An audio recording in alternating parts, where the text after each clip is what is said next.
I'm not going to jail. I can't even lift weights. Definitely give me this one. This will melt. Hell, I was born a hero. You're not. Listen. You'll be unable to. Get some, you little bitch.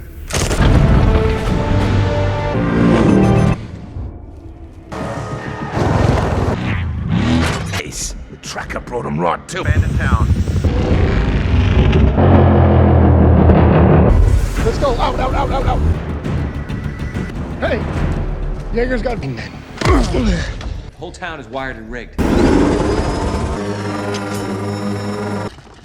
Just Autobots, get ready. Oh yeah, He's here. Oh, now here she goes. Look at all. Oh, what's that on your arm? Jaeger. You wanna go out there, son?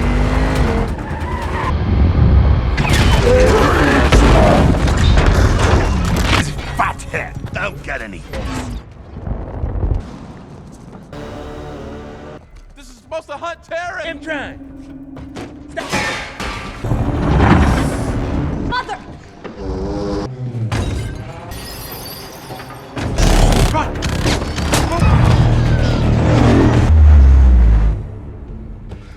This is Jobby. Whoa! Hi.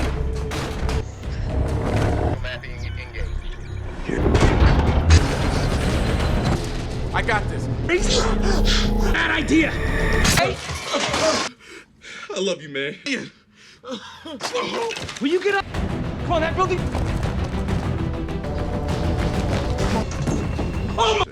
What are you looking at, little girl? Joe. Collect. Hey! Oh, I am so clumsy. Elevator. 10 stories. Oh my God.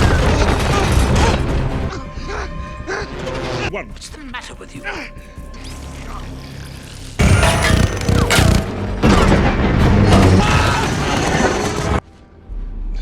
Just like nothing happened. There, you look better already, sir. What? Because of you, who have been chosen. Hey, Kate, what's with the C3?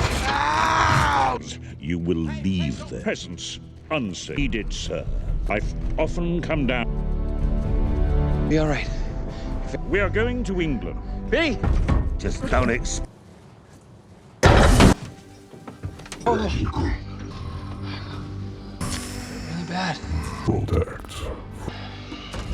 Will protect you.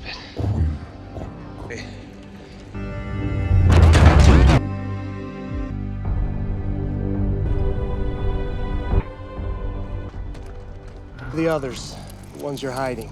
One day we wake up. Guy.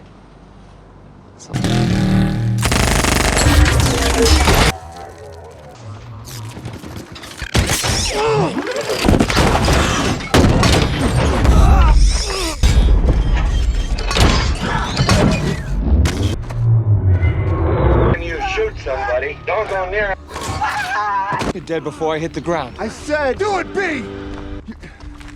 World order now in these. My invitation to this ass kicking words. Let's go. Drop your guns. Who's evil eye? Tag him. We don't have to kill me. Agnes called. Wonderful. Navy Museum, I knew it. B, I'm gonna develop the cops. Decepticon.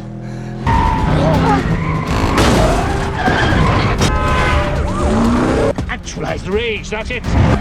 Husband. Good boy.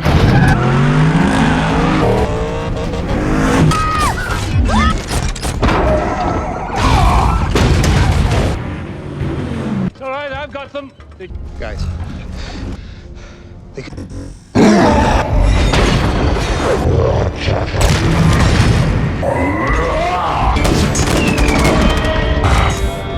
Take his eyes out!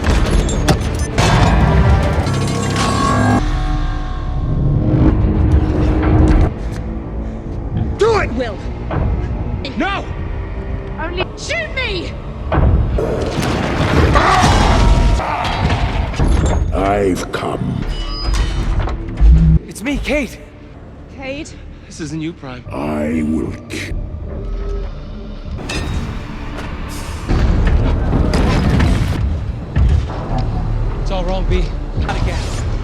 You gotta get back to the... V, let them know up top that we lost control.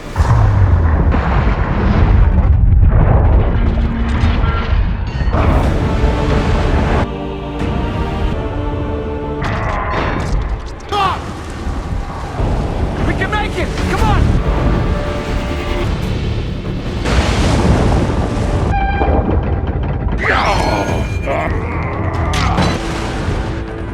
Lightning 4 has vision. Run! What are you doing?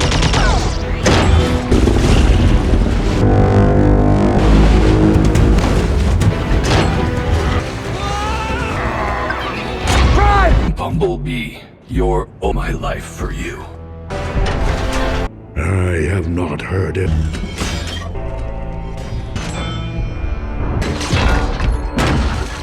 I knew fail. Watch her die.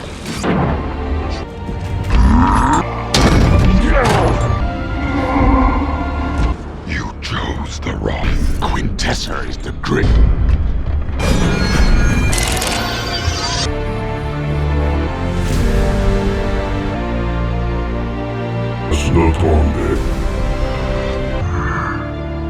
I have failed you. Let me call it. Only one moment, that's all we got. We all die.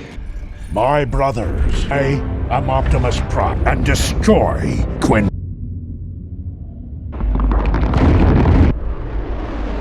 Beautiful.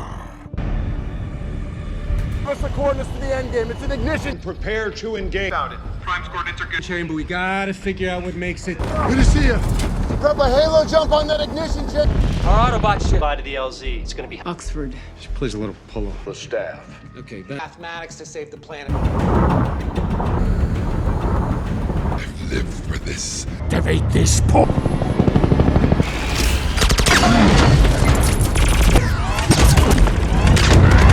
You wretched.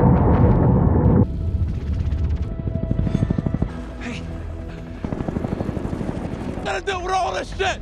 I brought the troops. Not be the end. You're going to steal Quintessa. Of the ages is etched that this.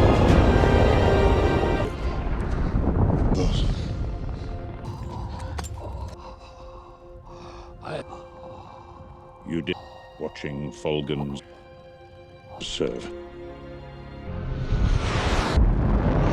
There is only one who can hurt us. Them. World reborn!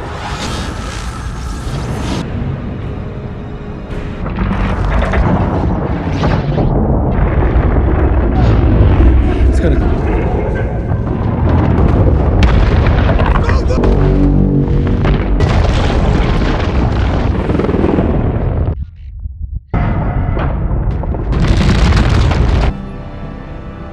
Pilots, go now! I don't know, but yeah. On freeze clear, push the charge. Distract this. These ships! What's the rotor?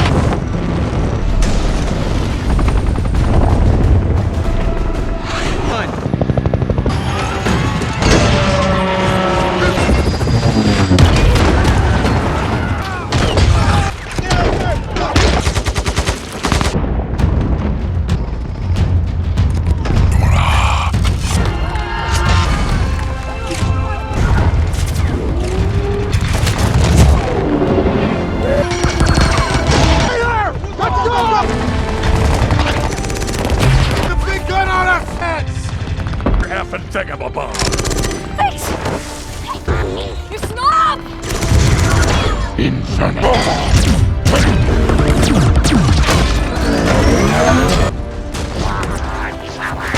Physics. Okay. Okay, you let gravity do the nuke authority. Roger that, picture's up. Hey! The laser new be here! They just changed the whole... Everybody grab your chutes! Prepare! Fight! Lights up. Let's go!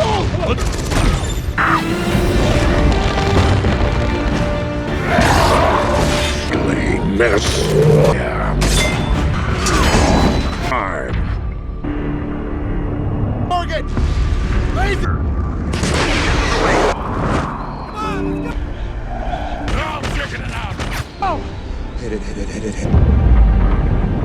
It's just dusty old butt. Get it!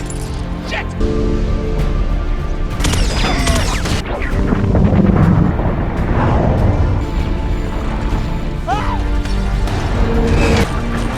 Falling.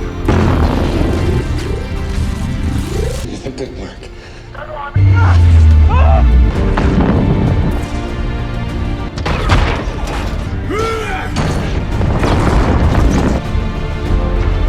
Stop the time!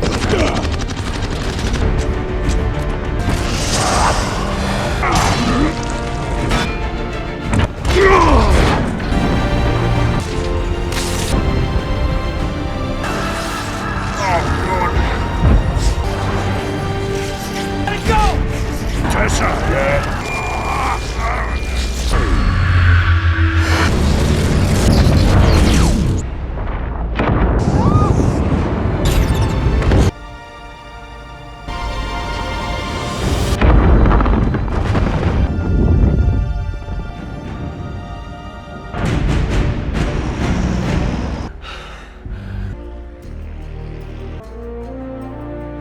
Is truth. Save their world. Every one of us. If we... Our worlds are joined. Work together. A day to this planet. Telling all Autobot home.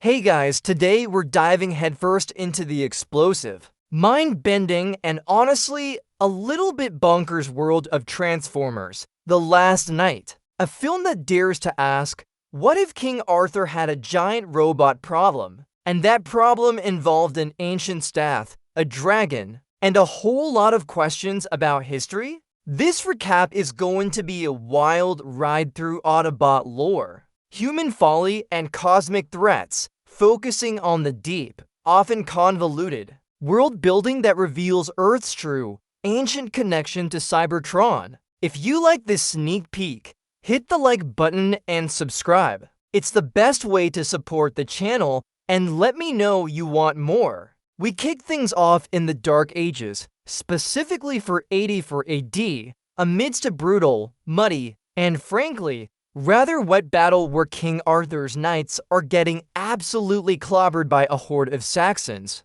Things are looking grim, with the clang of swords echoing through the rain-soaked fields. Enter Merlin, who, let's be honest, is less wise wizard and more desperate drunkard, stumbling upon a crashed alien ship.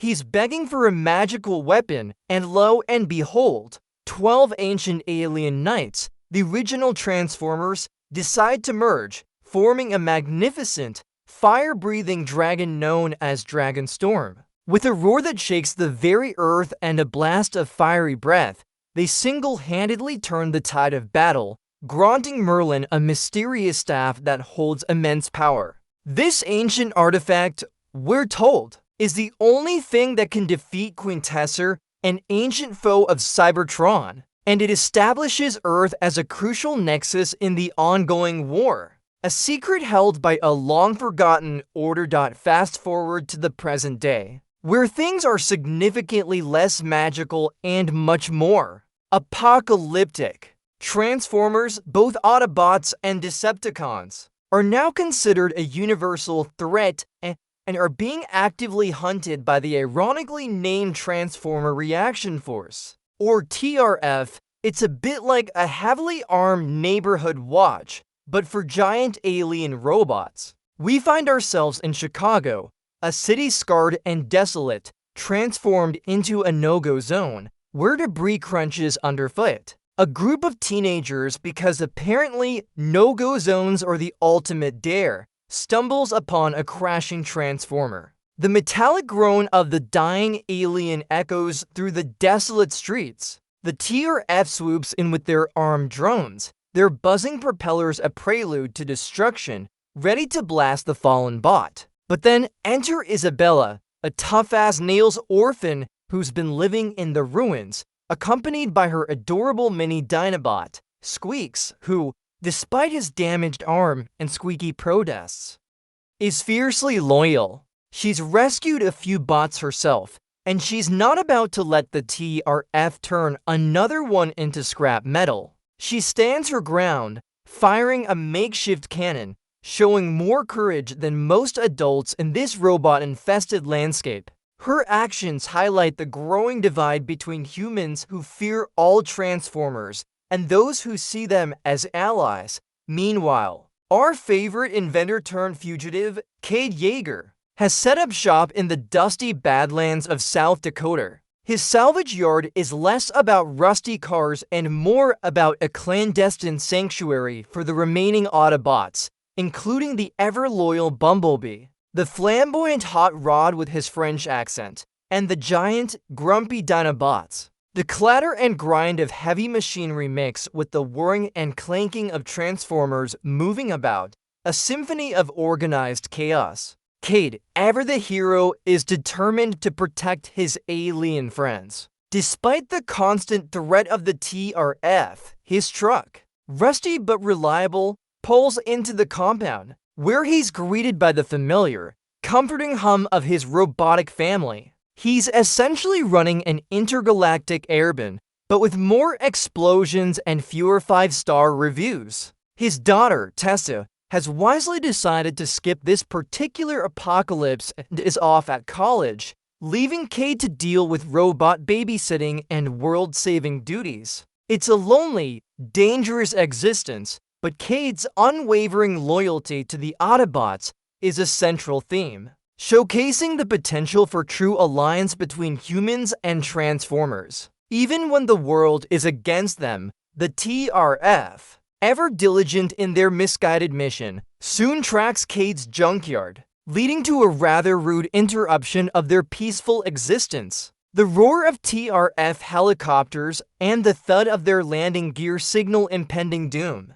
Suddenly, the quiet desert air is filled with the deafening crackle of gunfire and the metallic screech of Autobots transforming into battle mode. It's a full-blown war zone with explosions sending plumes of dust and debris skyward. Cade, seeing Isabella in danger during the chaos, acts quickly, darting through the hail of bullets and the powerful blasts of plasma fire. He pulls her to safety, narrowly dodging a TRF drone's laser fire. Unfortunately, Little Squeaks, in a valiant but ill-fated attempt to help, takes a direct hit, his squeaky protests turning into a pained whir. Cade manages to connect with Isabella and eventually, with the help of Bumblebee's quick thinking and the Dinobots' sheer brute force, they manage to fend off the TRF.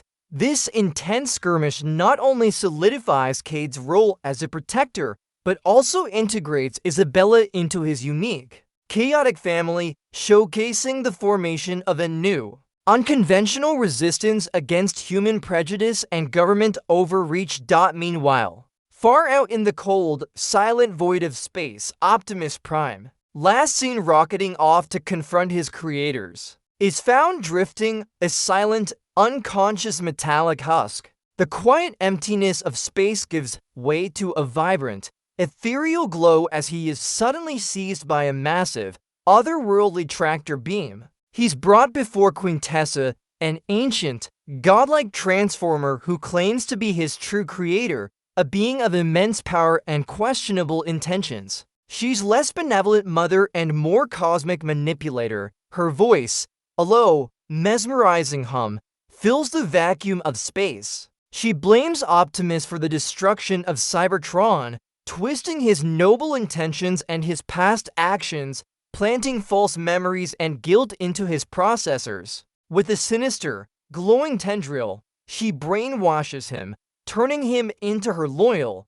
albeit unwilling, pawn. Nemesis Prime, his eyes, once a symbol of hope, now glow with an ominous purple hue. Quintessa's grand plan is revealed, to find the ancient staff of Merlin on Earth, which she believes is rightfully hers, and use it to drain Earth's life force to resurrect Cybertron. Turns out Optimus went looking for creators and found a gaslighter. Talk about a bad family reunion. Back on Earth, Cade, still dealing with the daily grind of robot refuge and TRF evasion, mysteriously receives a strange, ancient metallic talisman. It's glowing with an ethereal light and clinging to him like an overly attached space limpet. This strange artifact is the key to unlocking an ancient secret. This relic, a gift from a dying Transformer, leads him on a journey across the Atlantic to a grand, slightly dilapidated British estate. The ancient stone walls and sprawling gardens exude centuries of history. There, he encounters the wonderfully eccentric Sir Edmund Burton, a dapper, aristocratic historian who seems to know way too much about giant alien robots for a human. Burton, accompanied by his rather proper, equally eccentric, and delightfully psychopathic headmaster Transformer butler, Cogman, reveals that Transformers have been secretly living among humans for centuries, influencing major historical events. Apparently, they were involved in everything from King Arthur's battles to Shakespeare's plays, and probably even invented sliced bread. Burton explains that he's the last living member of the Witwican Order, a secret society dedicated to protecting the Transformers' history and a powerful ancient staff. The talisman on Cade's arm is a mark, identifying him as the Last Knight, a human chosen to protect the Transformers. The plot thickens as Burton and Cogman set their sights on another crucial piece of the puzzle, Dr. Vivienne Wembley, a brilliant but perpetually exasperated Oxford professor of literature. She's giving a rather dry, but undoubtedly witty, lecture when her academic serenity is abruptly shattered by the arrival of Burton and Cogman. The sound of Cogman's perfectly articulated British accent announcing their presence cuts through the hushed lecture hall like a knife. Burton reveals that Vivienne is the last living descendant of Merlin, the very same Merlin who started this whole cosmic mess with his plea for aid. Her family lineage means she's the only one who can wield the ancient staff. Vivienne's initial reaction, naturally, is utter disbelief, sprinkled with a healthy dose of sarcastic eye rolls. She's a pragmatic academic, not some chosen one from a fantasy novel. Burton, with his unflappable charm, insists, explaining the ancient family crest and the burden of her lineage. The conversation is a delightful clash of academic skepticism and aristocratic conviction, highlighting the surreal blend of magic and technology that defines this universe. It's like a Jane Austen novel suddenly got invaded by sentient alien robots, and honestly, we're here for it. With Vivienne now reluctantly on board, the unlikely trio, Cade, Vivienne, and Burton, embark on a rather stylish road trip in a souped-up black car, chauffeured by none other than Hot Rod. His French accent, punctuated by sarcastic asides, makes him the perfect, if slightly exasperating, driver for this world-saving mission. The hum of the engine mixes with the chatter as they delve deeper into the lore of the Witwican Order and the staff's true power. Burton explains that the staff is not just a magical artifact, but an ancient Cybertronian relic, a powerful energy conduit that belonged to Queen Tesser. It was stolen by the Knights of Icon to prevent its misuse. Their destination is a secret underground lab, a hidden bunker beneath a quaint English village. The clanging of a hidden mechanism opening reveals the secret entrance. Inside, ancient texts and advanced Cybertronian technology are merged, revealing diagrams and historical accounts. This lab, brimming with old-world charm and futuristic tech, holds the key to the staff's location, hidden somewhere underwater, waiting to be rediscovered. It's like Indiana Jones met a super spy, and they both decided to hang out with talking cars. Just as our heroes are deciphering the ancient clues, the big bad makes his grand, menacing entrance. Nemesis Prime, formerly Optimus, now a terrifying instrument of Queen Tessa, descends upon Earth.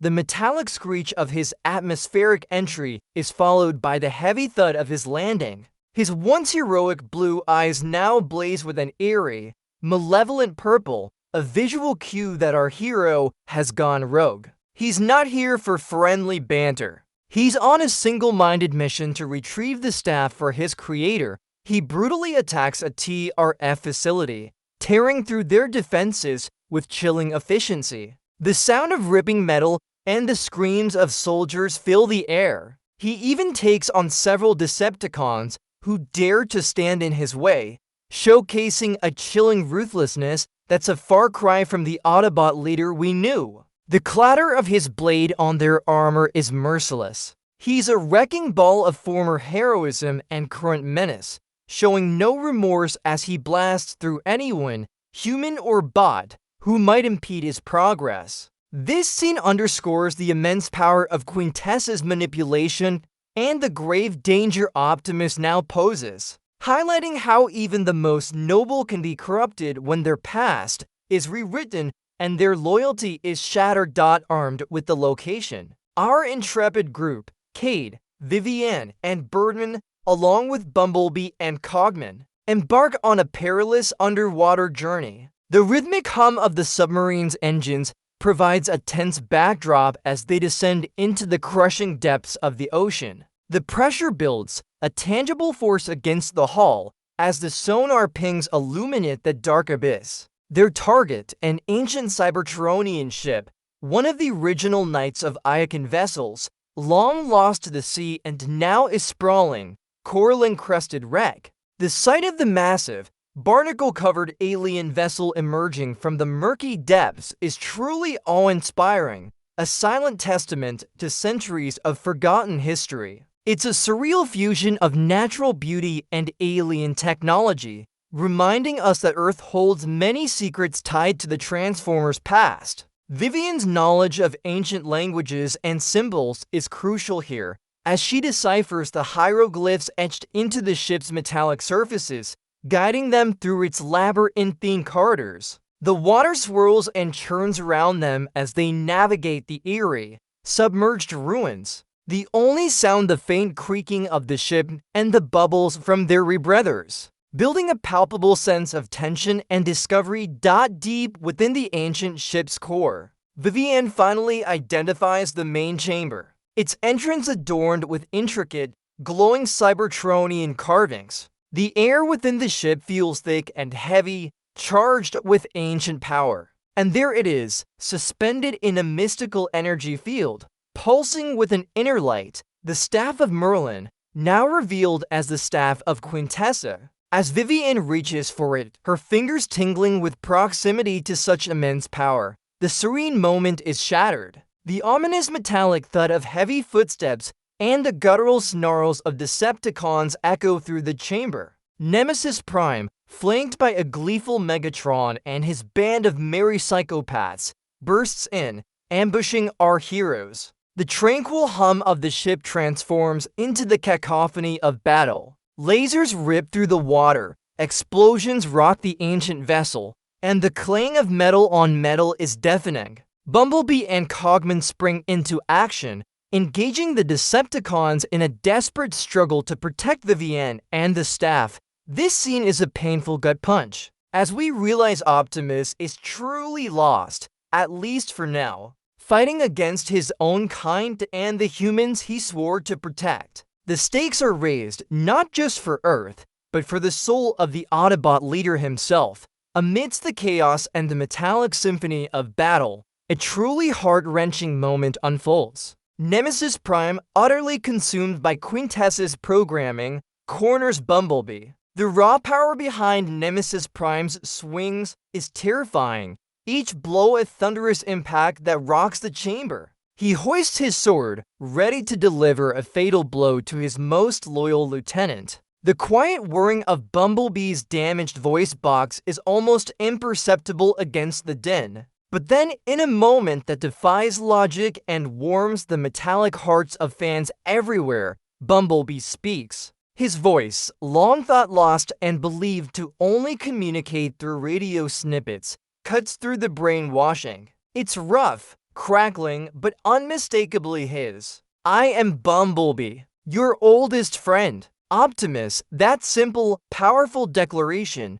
a reminder of their shared history and deep bond, is like an electric shock to Optimus's corrupted mind. The purple glow in his eyes flickers, struggles, and then, with a flash, returns to the familiar, heroic blue. The spell is broken. The sound of his sword clattering to the ground marks the return of Optimus Prime, free from Quintessa's malevolent influence. It's a powerful moment of redemption, a testament to friendship and loyalty, proving that even a powerful mind wipe can't erase true bonds. Though, Quintessa is probably just annoyed her new toy stopped working. With Optimus freed and the staff secured for now, you might think the immediate threat is over. Oh, how delightfully naive. Because suddenly, the sky darkens and a truly monumental spectacle unfolds. Cybertron, the Transformers' home world, which Quintessa has been diligently restoring with her ominous glowing energy,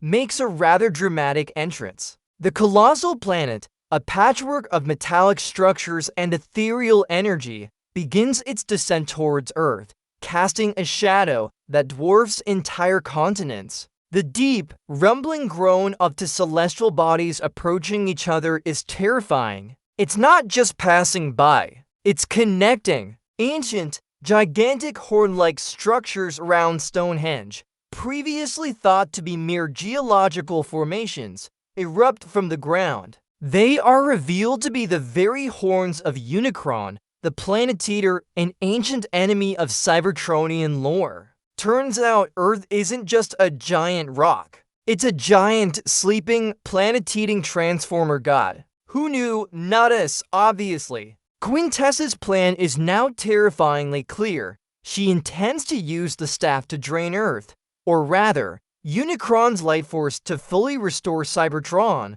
effectively killing our planet in the process. This revelation of Earth's true identity as Unicron fundamentally shifts the entire understanding of the Transformers' presence and history, revealing a cosmic struggle far greater than any previously imagined. As Cybertron makes its grand, horrifying appearance, the world descends into utter chaos. News channels flash with images of cities engulfed in shadows, of people stampeding through streets, the terrified screams of the masses amplified by the wind. The sheer scale of the alien planet hovering above is a sight of pure, unadulterated terror. The TRF, who just moments ago were hunting Autobots, suddenly finds itself in a bit of a predicament. Their enemy is now literally the only thing that can save them from total planetary annihilation. The metallic screech of their fighter jets attempting to engage Cybertron is futile, swallowed by the sheer mass of the planet. Faced with an existential threat, Colonel Lennox, ever the pragmatist, swallows his pride and agrees to an uneasy, albeit necessary, alliance with Cade and the Autobots. The former adversaries now find themselves on the same side, a desperate plea for survival overriding years of distrust and conflict. This unlikely alliance is a pivotal moment, showcasing how extreme circumstances can force humanity to reevaluate its prejudices and recognize shared interests, even with giant alien robots. It also means Cade gets to say, "I told you so," a lot, which must be satisfying.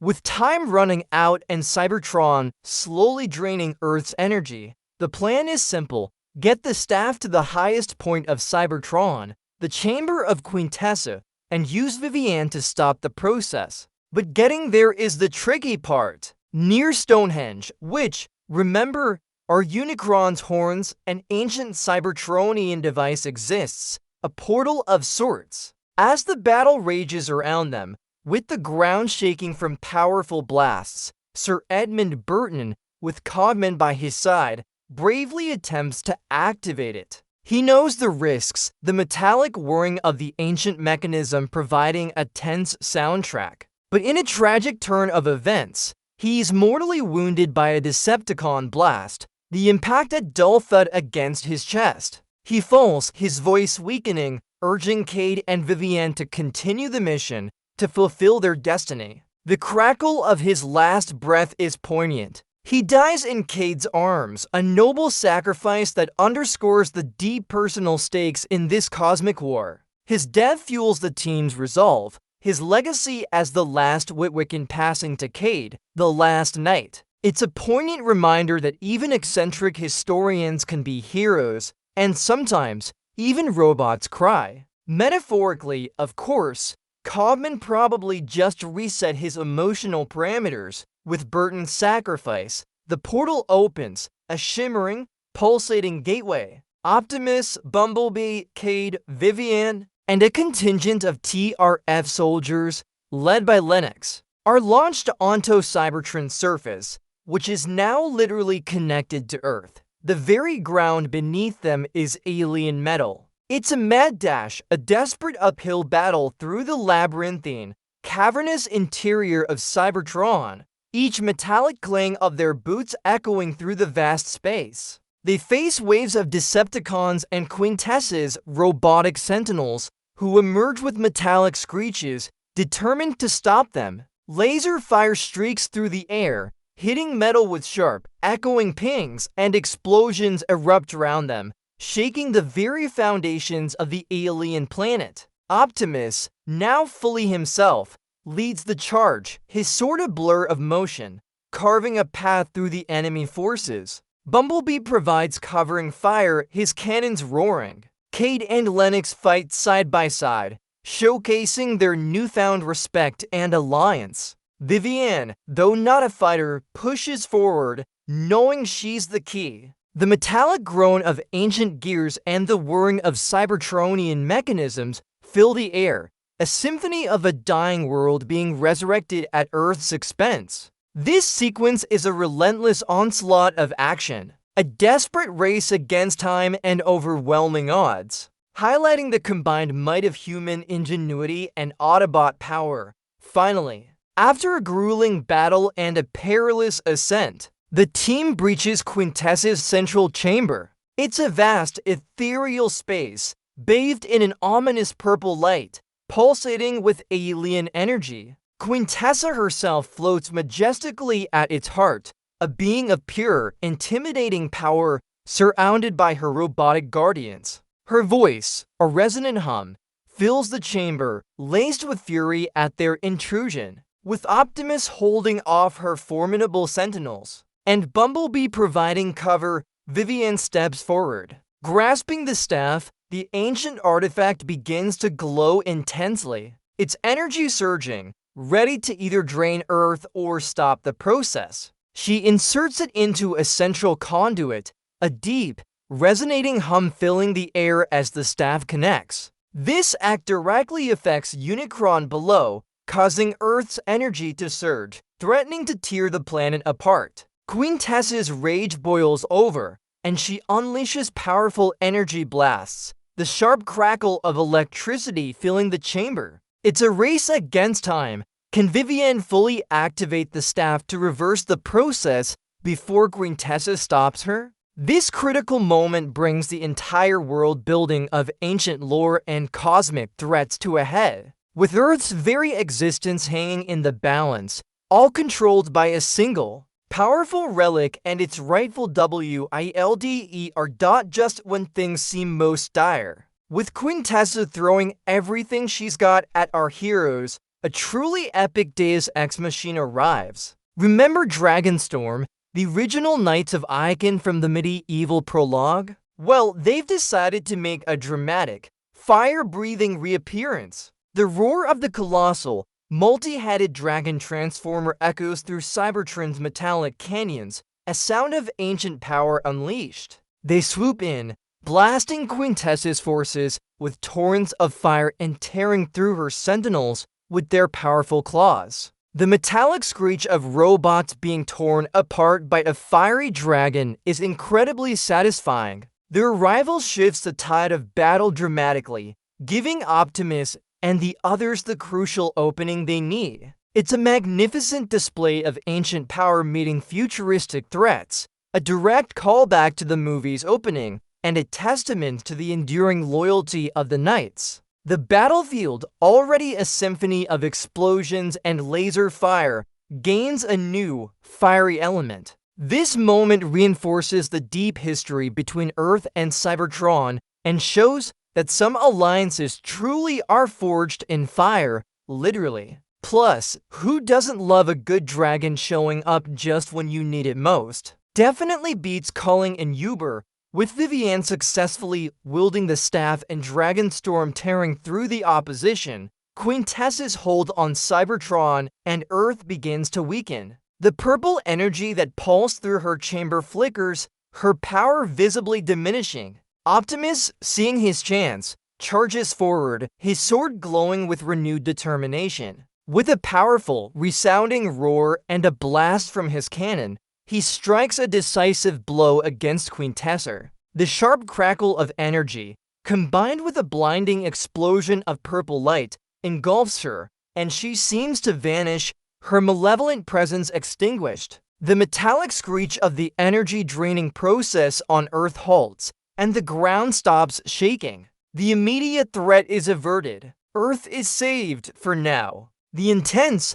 life-draining connection between Cybertron and Unicron is broken. However, a lingering question remains. Earth's giant horns, Unicron's dormant features, still protrude from the planet's surface, a stark reminder of the slumbering Planet Eater. This defeat of Quintessa leaves the door open for future threats, reinforcing the idea that the ancient cosmic war is far from over, and Earth's role as Unicron makes it a perpetual target. The world is safe, but the scars, both on the landscape and in the lore, remain in the immediate aftermath.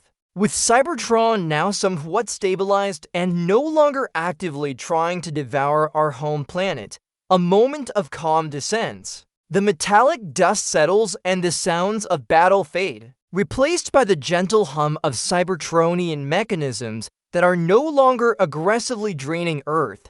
Cade and Vivienne share a quiet, poignant moment, their lives irrevocably intertwined by the cosmic craziness they've just survived. There's an undeniable spark between them, perhaps a hint of romance amidst the rubble. Optimus Prime, ever the stoic leader, surveys his home world, now safely parked next to Earth.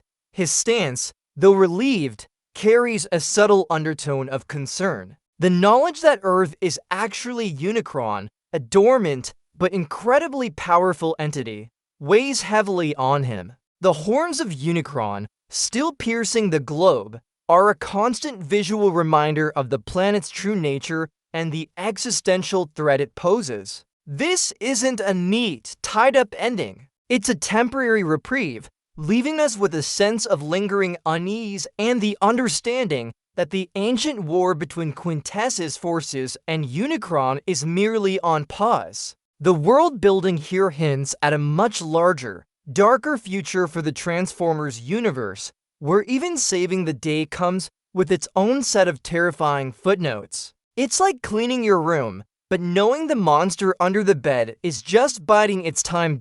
And just when you thought it was safe to go back to your popcorn, a post-credit scene throws a wrench, or rather a cosmic staff, into the works. A seemingly innocuous human woman approaches one of Unicron's massive, exposed horns. The ground beneath her is rough and cracked, contrasting with her pristine appearance. She's discussing scientific theories with a group of researchers, all very serious, about these newly discovered geological anomalies. But then, in a chilling reveal, her eyes glow with that familiar, malevolent purple hue. She reveals herself to be Quintessa, alive and well, having transferred her consciousness into a human form. She ominously declares that she will always find a way to kill Unicron. The subtle crackle of her energy is terrifying. This final scene is a stark reminder that some villains are never truly defeated,